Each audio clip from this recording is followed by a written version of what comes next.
Hey, what's going on? What's going on? I'm about to head into the gym, but I figure I'll make a quick little video before I do so. A lot of people are wondering when it comes to Gervonta Tank Davis and Ryan Garcia whether this fight's going to happen or not. Um, you know, Oscar De La Hoya was screaming about contracts, not being sent to him, and the contracts were finally sent. Were I guess sent to him, and since then it's kind of been like, oh, few points left. We just gotta dot the I's and cross the T's, and then the fight will be all set. When that's weird, just due to the fact that they supposedly had agreed to all the terms. You agreed to all the terms, everything's ready to go, then all of a sudden now, oh, well, there's additional things that we need or certain things that we need adjusted. So because of that, we've heard that the undercard is being put up and that's also being set. But when it comes to this fight, yeah, you gotta, it's one of those, until we get like that official announcement when it comes to this fight. I don't think you can necessarily say that's going to happen, because when you look at it look at the zone and you look at Golden Boy on their side of it, it doesn't necessarily make a lot of sense. For Ryan Garcia, it probably makes sense because he's going to make a substantial amount of money off of this particular fight, regardless of how people try to downplay this fight. Because a lot of people are trying to downplay this fight, saying him versus this other guy would have been bigger, or it's only going to do this, it's only going to do that. It's going to be a huge fight. If this fight goes down, there's a possibility that this is the biggest fight of 2023. When you talk about monetarily, the funds that are made for the fight, when you're talking about gate, when you're talking about pay-per-views, there's a very good chance it could be the biggest fight of this year. If not the biggest, definitely one of the biggest to happen this year. So Ryan Garcia himself has a lot to gain. And the only reason that this fight's probably happening is because of Ryan Garcia. It doesn't make any sense for Golden Boy. Ryan Garcia is young as hell. This guy, he's bringing in like 1.3, 1.4 million dollar gates while fighting people that nobody knows whatsoever. And I've seen people also try to downgrade and try to downplay the fact that he's doing 1.4, 1.3, 1.2, 1.4 million dollar gates. And I guess what they said was like, oh, well, he fought with Alex Rocha, and Rocha has a big fan base. That's why he did 1.2. Well, he did it twice. He didn't just do it once, he did it twice. And Rocha just had a fight. Did Rocha just do $1 million gate? So you got to put respect on him and what he's doing. The only person that's doing something of that nature on a consistent basis is Gervonta Tank Davis when you're looking from 140 down.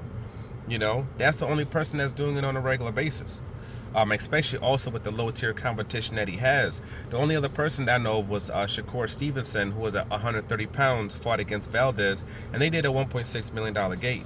But again, that was a unification versus two, known guys. Ryan's doing it with pretty much nobodies, so you got to put a respect on his name and put respect on what he's accomplishing and has accomplished as far as building up his name, regardless if you like his competition, regardless if you like him, you still got to put respect on what he's done. And the thing is that he can continue to progress and he can continue to grow when it comes to the finances and how much money they make off him. He's young.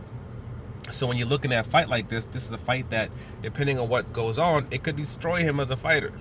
you know you know Two things could happen. Even in a loss, he could end up still growing and still getting bigger and progressing like Isaac Cruz did. He could tell, or like even a Barrios after that got a big fight. He ended up losing it against Keith Thurman when he jumped up in weight to 147 pounds, but he still was able to ride that loss into another big fight for him. Isaac Cruz had been able to ride that fight into a career, where he's putting himself into position where now he can make a substantial amount of money off a Tank Davis rematch, or money, even facing somebody else. So it could go the other way too. Hector Garcia just took a loss, but now he's even more known. When he's fighting that 130, goes back to 130 pounds, a lot more people are going to be looking at him. So it could end up, I guess, being a positive, even if he loses, depending on how he loses and how, he reacts to that loss. Like, what after that, what's he going to do? Is he going to still stay focused? Is he still going to keep grinding? But if you're looking at it long term, this is probably not necessarily be the best decision for Golden Boy. It's like, let him keep winning. Let's keep progressing him. Let's keep see if we can get this start generating even more views and more views on the zone, and start generating even more money at the gates, and see if we can get him even more popular as it pertains to the sport. because it could be a positive, but it could also be a negative. And we also know Golden Boy, they don't do these type of fights. This is not what they like to do. What they like to do is, once people, they like to let their fighters grow, fighting low tier competition. That's just what they do. And it's very rare for them to actually put their fighter into a big fight. You see, even with Jaime Munguia, there's been multiple fights where, he's been offered title shots and what would be big fights, and they've said no to him. They pretty much just brushed it off. Even with Charlo, they negotiated. They got to a certain point where Munguia liked the contract. He had said yes to everything. He was ready to go, and then they throw something out there. We want the Zone to be involved, even though the Zone wasn't putting up any of the money. Nothing like that. Munguia doesn't have a name like that. This is a guy that even recently was fighting freaking basketball gyms and stuff. But they wanted to, quote, be involved, and the fight ended up being scrapped. So then the question becomes, is this one of those type of situations? Is this a situation where they're acting like, yeah, we're on board, we want to do this? Their matchmaker just got rid of him. They didn't keep him. They didn't sign him back on. They let him just go ahead and leave. And you have to ask the question is why? Could it be that, he was doing something that, that Munguia wanted to do and got Munguia what he wanted? They were like, dude, that's not what you're supposed to be doing. Could it be a situation where he got Ryan Garcia what he wanted, and it's like, dude, that's not what you're supposed to do. That's not necessarily what we want. So is this one of those situations where they're still going to try to get out of the fight? They're still bashing Al Heyman. They're still trashing Al Heyman. They're still trashing PBC. They're still pissing on PBC, even though they're, quote, working with them, with this for this particular fight. They're still doing that, even though this fight is, quote, supposedly going on. So it could still be a situation where they're, getting ready to exit out the back door. It might still be a fight that they really don't want to do, but they have to make it seem as if they really want to do this for Ryan Garcia. I think the only reason this fight's even possibly happening is because Ryan Garcia is pushing the issue.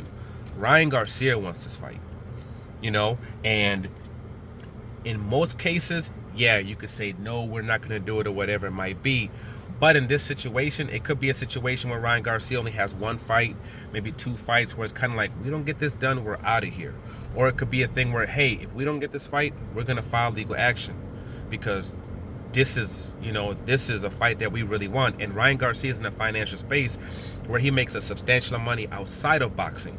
So he's not a fighter that you can starve out because he's making plenty of money outside of boxing. He doesn't even need boxing.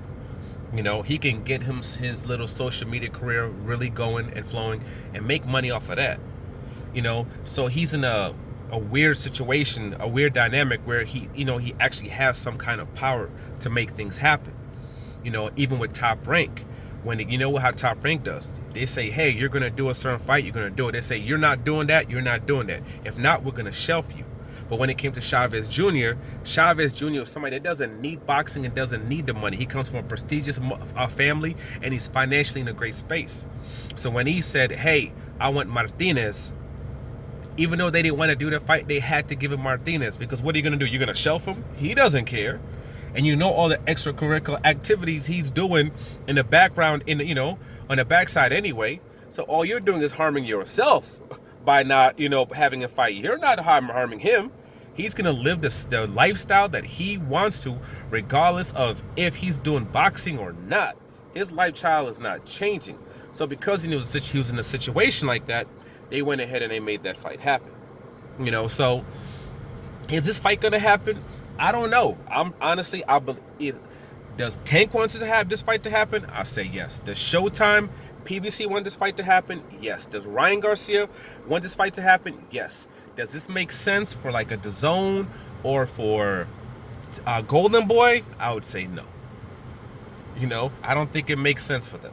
If you're talking long term, does it make sense for them? Especially for a fight where, what percentile are you even getting as it pertains to this fight?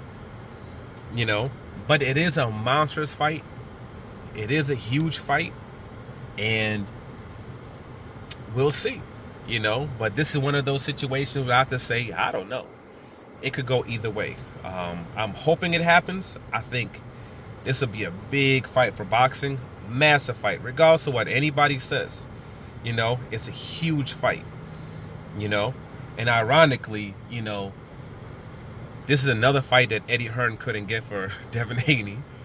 You know, he couldn't get the Kambosos fight for Devin Haney. You know, but other people were able to get this same fight for their fighters. Top Rank was able to get that fight for Devin Haney when it came to Kambosos, and PBC have been able to get this fight, this Ryan Garcia fight for Top Rank. I mean, not for Top Rank, for Tank Davis. Just, it's kind of weird. But anyway, like, subscribe, share. I'm out.